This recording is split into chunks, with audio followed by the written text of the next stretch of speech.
आप जानते हैं कि एक न्यूबॉर्न बेबीज के अंदर हम एडल्ट से कहीं ज्यादा हड्डियां होती हैं?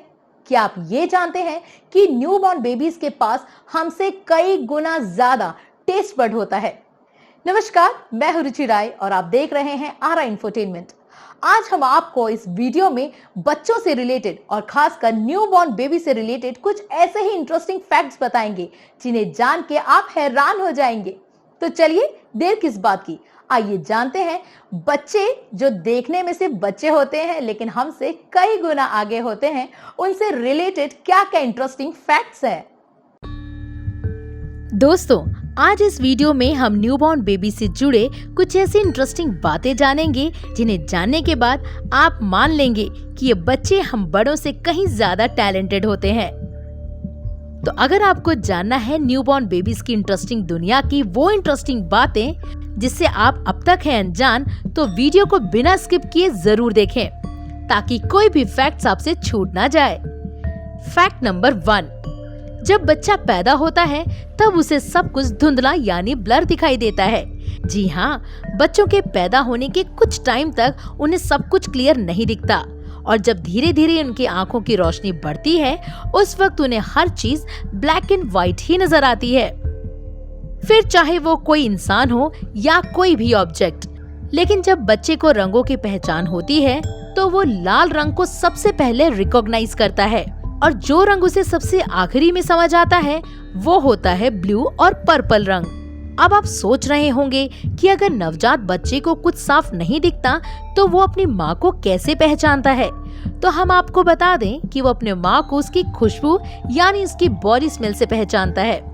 दरअसल एक न्यूबॉर्न बेबी सबसे ज्यादा अपनी माँ के साथ रहता है, इसीलिए वो उसकी बॉडी स्मेल से पहचानता है। ऐसे में अगर कोई भी बच्चा अपनी माँ के बजाय किसी भी दूसरे इंसान के पास सबसे ज्यादा रहे तो वो उसे ही अपना मानने लगेगा।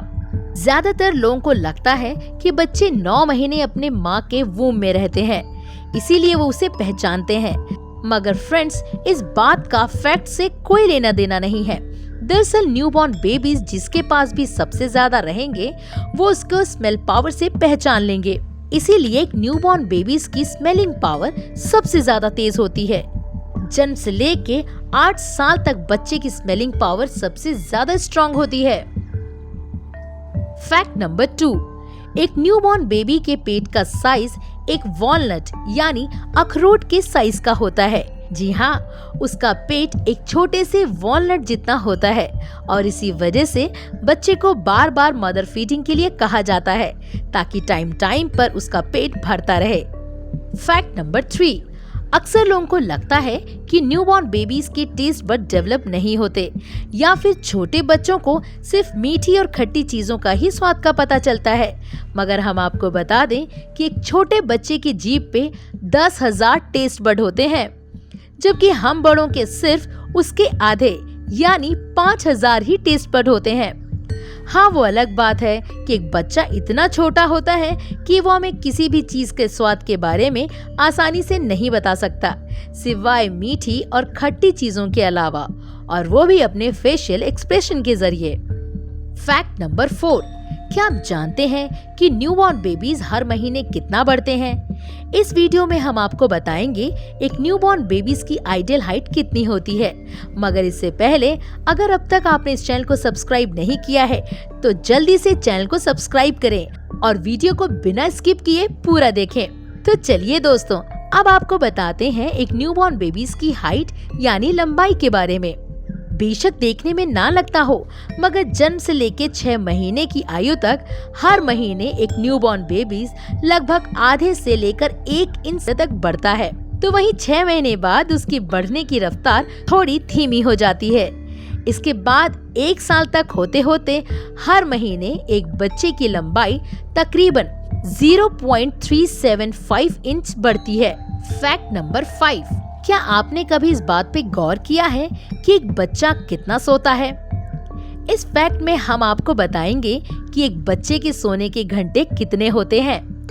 जन्म से लेकर 1 साल तक एक बच्चा लगभग 5,400 घंटे सोता है। हालांकि कुछ बच्चे इससे ज्यादा और इससे कम भी सोते हैं, मगर ऑन एन एवरेज एक रिसर्च के मुताबिक 5,400 घंटे बच्चे अमूमन सोते हैं।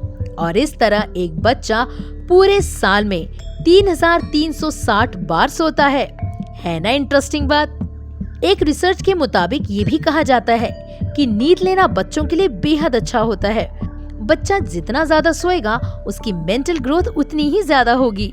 फैक्ट नंबर 6, बच्चा जब पैदा होता है तो उसके शरीर में 300 हड्डियां होती हैं, जबकि हम जैसे एडल्ट में सिर्फ 206 ही हड्डियां होती हैं। और इस तरह बच्चा हमसे 94 हड्डियां ज्यादा लेके पैदा होता है। मगर जैसे जैसे उसके शरीर का डेवलपमेंट होता है वो तमाम एक्स्ट्रा हड्डियां डिसॉल्व हो जाती हैं। एक और दिलचस्प बात और वो ये कि बच्चे के जन्म से लेकर 3 साल तक उसके घुटने की हड्डी का कवर, जिसे हम इंग्लिश में नी कैप कहते हैं, वो नहीं होता। जी हाँ फ्रेंड्स, 300 हड्डियां होने के बावजूद भी बच्चे के पैर में नी कैप नहीं होती है। 3 साल से लेकर 5 साल के बच्चों में नी कैप बननी शुरू होती है। फैक्ट नंबर 7, न्यूबॉर्न बेबीज अपने हर काम का सिग्नल हम बड़ों को रो कर देते हैं, जैसे भूख लगना, नींद आना, शरीर के किसी हिस्से में दर्द होना। इन सभी चीजों को बताने के लिए बच्चा जोर जोर से रोता है, जिससे सभी को उसकी तकलीफ या जरूरत के बारे में आसानी से और जल्दी पता लग सके। लेकिन इन तमाम बातों के बावजूद भी बच्चे की आंख से आंसू नहीं आते। क्या आपने कभी इस बात को सोचने की कोशिश की है कि इतना रोने के बावजूद भी न्यूबॉर्न बेबीज की आंखों से आंसू क्यों नहीं आते? चलिए इस फैक्ट में हम आपको एक खास वजह बताते हैं। दरअसल एक रिपोर्ट के मुताबिक आंसू आने के लिए आंखों में टीयर डक्ट का होना बेहद जरूरी होता है, जिसे हिंदी में अश्रुनली भी कहते हैं। इसी अश्रुनली नाम की ग्रंथि की वजह से आंसू बनते और निकलते हैं। मगर न्यूबॉर्न बेबीज के अंदर ये टीयर डक्ट नाम की ग्रंथि ठीक से डेवलप नहीं होती है, जिसकी वजह से न्यूबॉर्न बेबीज की आंखों से आंसू नहीं आते। 3 महीने के बाद बच्चों में ये टीयर डक्ट बनता है और इसके ठीक से विकसित होने या फिर कहीं डेवलप होने के बाद ही रोते टाइम बच्चों की आंखों से आंसू निकलते हैं। तो अब से जब भी किसी बच्चे को आप रोते हुए देखें और उसकी आंखों से आंसू ना आए तो घबराइएगा नहीं, बल्कि समझ लीजिएगा कि उस न्यूबॉर्न बेबीज की आंखों में अभी टीयर डक्ट डेवलप ही नहीं हुआ है। फैक्ट नंबर 8, न्यूबॉर्न बेबीज में 2 तरह के रिफ्लेक्सेस शुरू से ही पाए जाते हैं, एक स्विमिंग और दूसरा डाइविंग रिफ्लेक्सेस। जी हाँ दोस्तों, न्यूबॉर्न बेबीज को जन्म से ही पता होता है कि उसे पानी में कैसे तैरना होता है। साथ ही वो ये भी जानता है कि अगर उन्हें पानी के अंदर रखा जाए तो वो बिना सांस लिए बाहर कैसे आ सकते हैं। ये दोनों ही क्वालिटीज बच्चा माँ के वूम से सीखता है, क्योंकि बच्चा 9 महीने तक माँ के वूम में रहता है, जिसमें वो ज्यादातर फ्लोट करता है। इसीलिए उसके अंदर ये दोनों ही चीजें नेचुरल होती हैं। बच्चे को उसकी एक क्वालिटी कहें या फिर टैलेंट जन्म से लेके 6 महीने तक आसानी से याद रहती हैं। इतना ही नहीं, शुरू के कुछ महीनों तक वो एक मछली की तरह पानी के अंदर रहते हुए भी सांस ले सकता है। बाप रे, इतने सारे इंटरेस्टिंग फैक्ट्स, यही सोच रहे हैं ना आप? जी अभी इससे कहीं ज्यादा हमारे पास इंटरेस्टिंग फैक्ट्स हैं जो आपको कहीं और नहीं मिलेंगे, सिर्फ यही मिलेंगे। तो आपको मालूम है ना क्या करना है? वीडियो को लाइक करना है, शेयर करना है, चैनल को सब्सक्राइब करना है, बेल आइकन को प्रेस करना है और क्या करना है? अपना ख्याल रखना है। तब तक के लिए बाय बाय।